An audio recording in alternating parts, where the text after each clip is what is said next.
What's up, everyone? Karue here, and yes, as the title says, I am burned out. This is not a I'm quitting video by any means, so don't worry about that. But I've tried to always be very transparent about how this process is going, being on the road, playing professional tennis. And there was going to be ups, there was going to be downs. We've had those already. But I think I finally reached a point where mentally I'm having a hard time. So today's video is just an honest check-in, letting you guys know what's happening, what's ahead, and hopefully move on to the next phase of this process. So let's go. Let's just jump right in. This hasn't been the most successful year in terms of results, and winning is always a great cure for these feelings. That being said, for the past year, I've only played challengers, and making that transition to the challenger tour is difficult. And again, I have had some great results, some great wins, but you do end up losing a little bit more, and that can make the whole process obviously more difficult. There's no way around it. Winning and losing is a big part of it. And for the most part, competing, playing the matches and training to get better is still something I enjoy do. It's probably the only thing I enjoy. My burnout doesn't really stem from that, from the competition, but just the lifestyle around playing professional tennis is well documented. Long season, a lot of traveling, a lot of time in hotel rooms, a lot of time away from home. It seems like the better you get, the higher ranking you are, the more that happens, the longer you have to be away. Everyone's complaining, about the 12-day masters and how long the season is. This is not just me talking about this, but from my end, I've had this feeling that I'm just tired, just mentally tired, physically tired, for quite some time now. And when I mean tired, doesn't mean like just from a workout, but I'm saying it's a general like numbness and feeling tired from the entire process, everything that comes with playing pro tennis. Most players have this kind of joke where, the tour will always get to the player, will get to you. You see sometimes a guy coming off college, he's ripped like 100 wins in the last year. So he goes into the pro tour feeling super good about himself, moves up to the ranking super fast, but eventually he kind of catches up to them. That's a really common thing, especially in sophomore years, which is kind of the one I'm going through, second year on tour. Because a big part of being on tour is that it requires you to be constantly evolving, constantly progressing. You cannot be stagnant. And unlike the top players who improve incredibly fast, for most players, getting better takes time. It takes a lot of your mental capacity, takes a lot of your physical capacity. The reality is, like, through that process, it's easy to overthink things, lose your identity a little bit, because while you're having to evolve, you're not off the tour doing work. You don't have time to be off the tour because the calendar is so long. So you're sort of implementing new things into your game in competition all the time, and all those things combined. And then again, you add up maybe not having the results you want, the time away, all that stuff can be, just mentally difficult. I'm not the first one to talk about this. There's been plenty of players, documenting their issues with sort of mental health. This is sports mental health.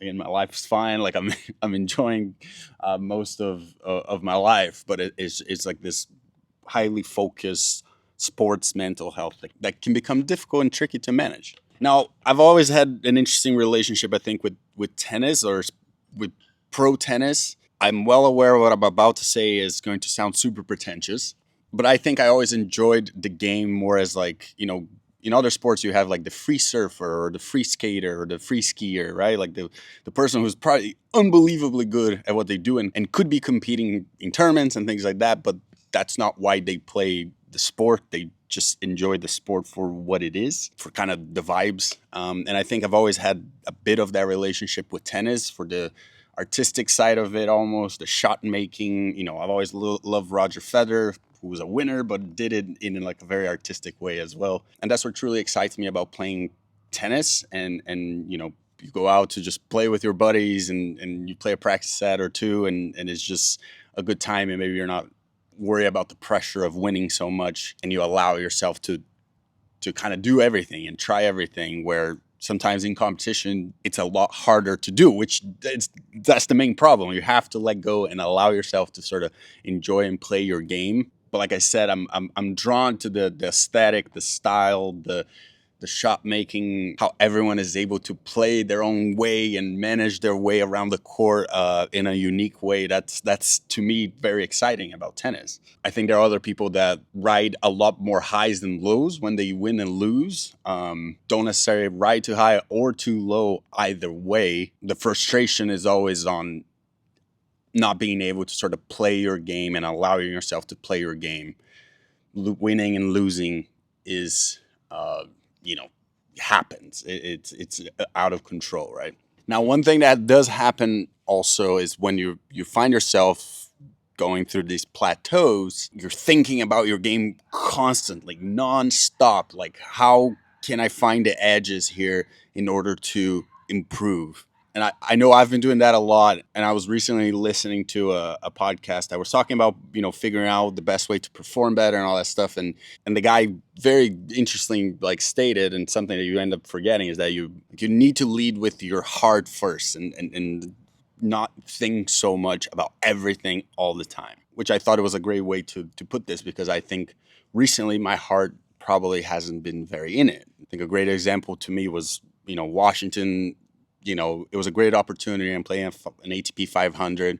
I'm in the back end of a long trip, playing on center court, playing a top 100 player, and my mind, obviously wants to win, wants to perform well, but the reality is my heart just kind of wasn't in it.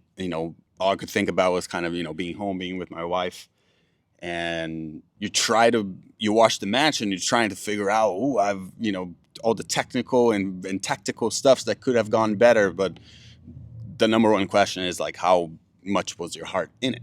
And that also made me realize that, when I'm on the road, especially when I'm on the road a lot, I do get, some moderate depression. I know that's a loaded word and I don't want to throw it out there. It's more sports related. It's not just full general life. It's sports.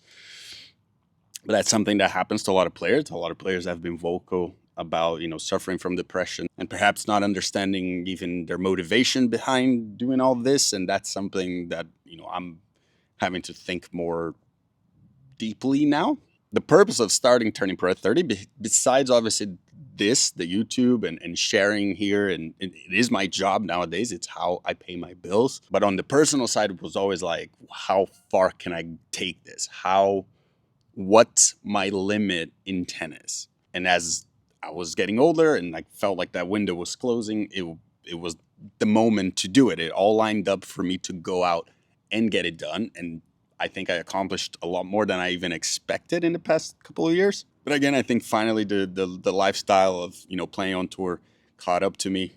I think ball striking and talent, I'm a really great player, but, athletically, it's getting harder to keep up when it comes to, competing against these younger players. And you add that to, being naturally a bit of an overthinker. You try to overthink your way out of the situation. How can I get better? And when that's constantly on your mind, it's going to lead to that sort of feeling of burnout. But to me, this is not something I can think my way out of.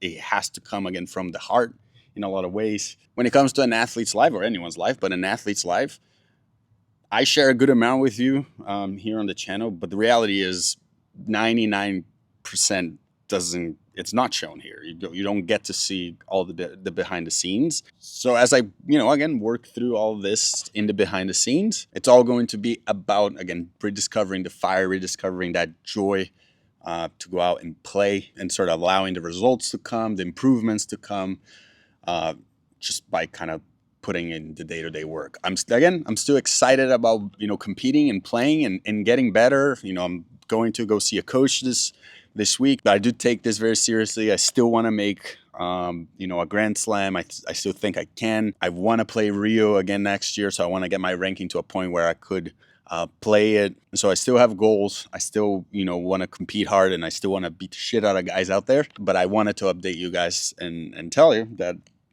right now, I'm a little bit burned out. I'm a little mentally fatigued, and it's part of the journey. So I'll have to, figure that out. So yeah, quick video today. I'm not really sure my schedule yet, to be honest. It's kind of like a weird time of the season. Not a lot of tournaments in the US, not a lot of tournaments in the Americas, to be honest. So trying to figure out what's next. I'm going to continue to do some training. Maybe I'll film some lessons. I got some stuff that I've been wanting to talk about. So let me know in the comments below if you want some lessons again, because I'll be at home for a couple of weeks. So maybe I can shoot one of those. Thanks for watching. We'll keep going at it, and I'll see you guys on the next one.